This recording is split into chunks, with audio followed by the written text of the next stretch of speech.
Maestro Lantz, tell me what brings you into my office today.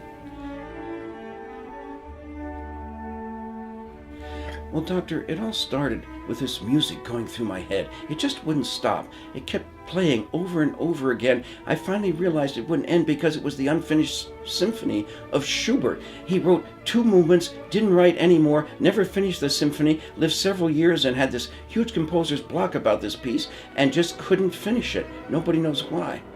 And then with composer's block, Doc, I was thinking about Rachmaninoff. The premiere of his first symphony was such a disaster. The orchestra hated it, the audience hated it, the critics hated it. He just couldn't write anymore until he saw a therapist like you. And he was able to work through it, and finally he came out of it and wrote the greatest concerto he ever wrote and dedicated it to his therapist.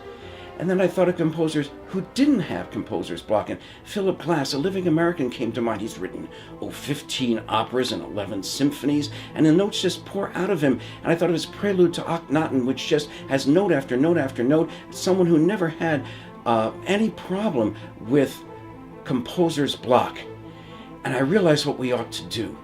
We ought to have a concert with the Glass Akhenaten and the Schubert Unfinished and Rachmaninoff's Second Piano Concerto, and we'll invite Dr. Richard Kogan, psychiatrist from New York, who's as wonderful a pianist as he is a psychiatrist, and he'll be out here with us. And those concerts at Lourdes High School, he'll play the concerto as well as to explain to us how Rachmaninoff overcame his ultimate composer's block.